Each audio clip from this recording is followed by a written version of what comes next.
What is going on, guys? Welcome back to the channel. I'm Ski Money.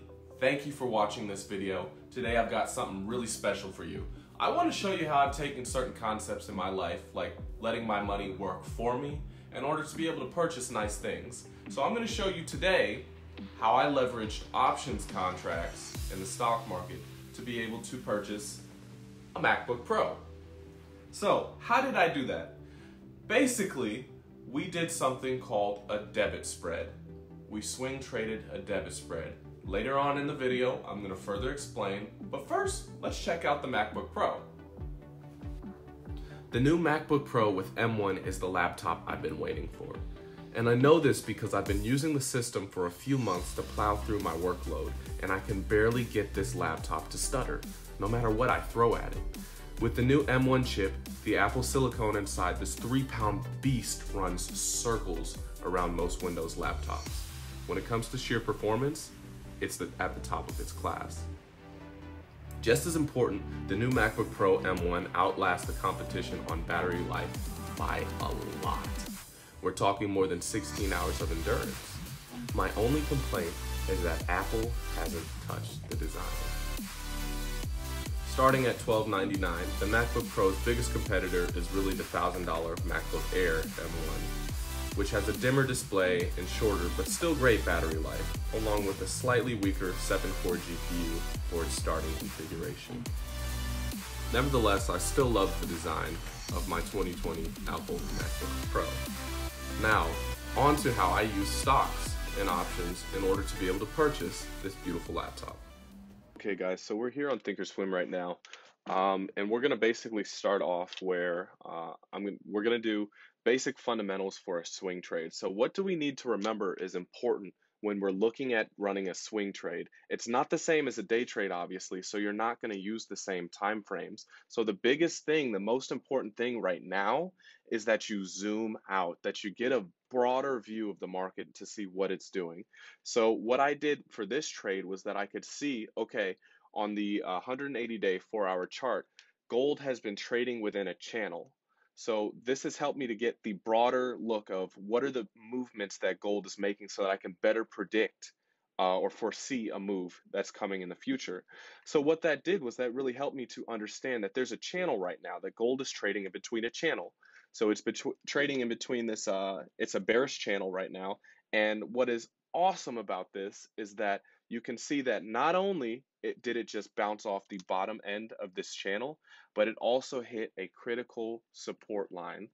And the support line you can actually only see if you go to the 1 year, 1 day, which is right here. So we actually about a year ago had some consolidation around this 157 range. So you wouldn't know that though unless you zoomed out.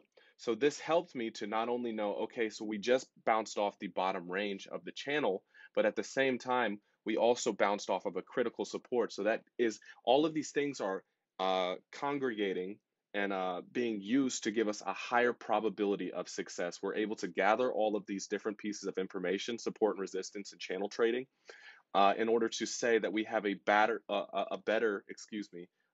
probability of success, because the market is all probabilities. So we want the numbers in our favor. So I use that.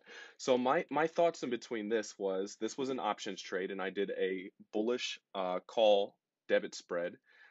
Is I waited, number one, for confirmation.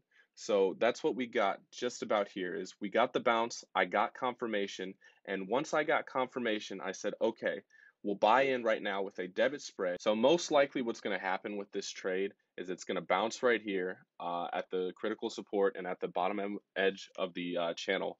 And most likely over the period of a month, as we can go and look at historical data, it's taken about 20 days for it to traverse, 36 days in this case, about a month essentially for it to go in between top and bottom of the channel. So at the time I bought a 30-day call expiration, and with intentions of really only capturing about 10% of this move. But we had some really good results. What ended up happening was we got in with our debit spread right here with the intentions of selling around 170, because that's about where the top of the move is going to be within hopefully a month.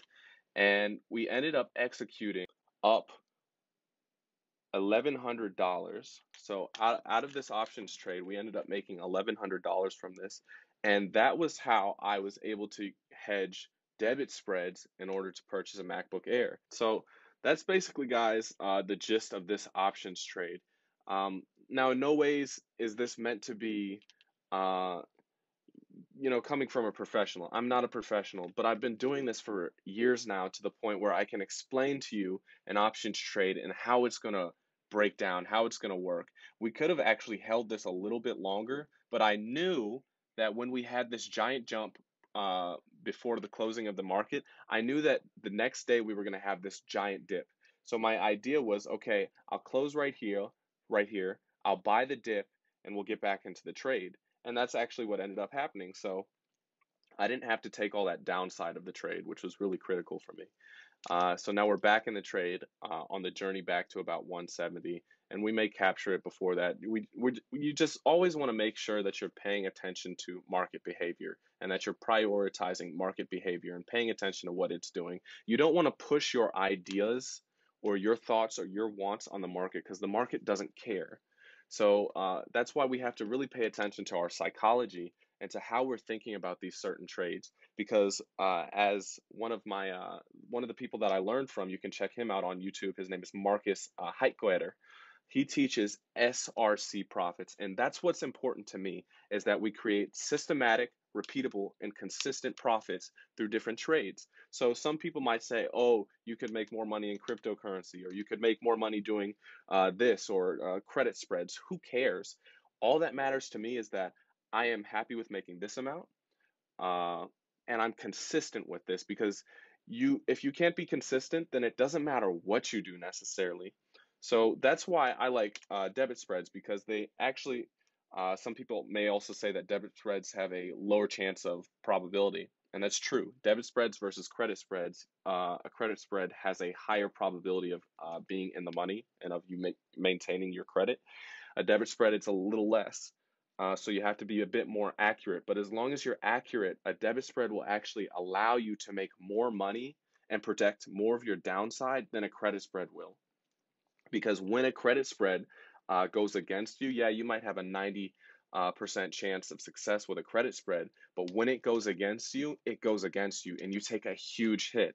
That's why I like to manage my risk with debit spreads. It may be a lower chance of profit, or it may be a lower chance of probability, but I have a higher chance of profitability because of that higher risk. So that was it, guys.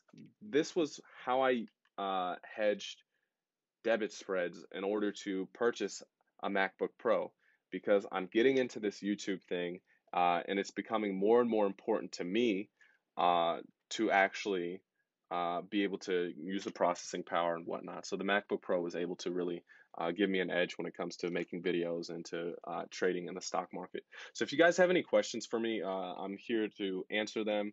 Just leave a question in the comment center, whether it's about stocks, cars, lifestyle, anything. I'm here to answer it, here to help. With that, I hope you guys stay blessed, stay great, stay positive. Happy trading, be safe, and take care. Peace. My life is a movie and it's